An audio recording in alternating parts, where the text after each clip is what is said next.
Good morning, I'm Stephen, I'm a London taxi driver, and today I want to talk to you about the strange street names of London. London street names are bizarre.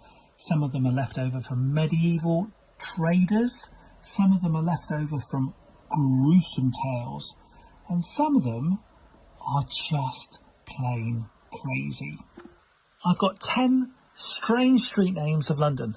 Number 1, Wardrobe Terrace. I want to take you back to the time of Edward III. King Edward absolutely loved his clothes. In fact, he had so many they couldn't keep them all in the Tower of London, which is where he lived. So they had to buy a house and create it to become a walk-in wardrobe. The King's wardrobe was housed in this place here. Unfortunately, it didn't survive the Great Fire of London in 1666, so it burned to the ground. However, there's a plaque on this building marking where it was. Shakespeare himself actually visited this site and collected some red velvet for costumes. Number 2, Pudding Lane. This was the start of the Great Fire of London. However, there were more butchers on this lane than there were bakers, and the waste left over from butchers is called pudding. So this is why it's called Pudding Lane. Number 3, Knight Rider Street. No, it's nothing to do with the 80s show or the Hoff. Medieval knights used to ride their horse down this street from near Tower of London over to Smithfields, where they would joust. That's how they practiced combat. Number 4, Hanging Sword Alley. I need to take you back to a time where people couldn't read, you couldn't recognise numbers. So if you were a medieval merchant offering services or selling anything, the only way that people would know that is if you had a symbol hanging above your door. Well, Hanging Sword Alley is actually built on the site of a huge fencing school. So above the door was a hanging sword. Number 5 is Tweezers Alley.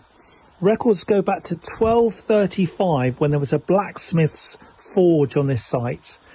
It was rented from the Crown to the City of London, and it's still rented every year in a crazy ceremony called the Ceremony of Quit Rents for the grand price of 61 nails and 6 horseshoes. Number 6, Cock Lane. This was the red light district of the 13th century in the City of London. Number 7, Frying Pan Alley. So going back to the time when nobody could actually read, nobody could recognise numbers, above the door of one of the houses in this lane was a great huge frying pan above an ironmonger's workshop. Sadly, the sign collapsed and landed on a passerby's head and killed them. 8 is Houndsditch. This is built on the outer edge of the old Roman wall. During Roman times, it became really popular to have a pet dog, but they didn't really know what to do with the dogs when they died, and they couldn't bury them in holy ground.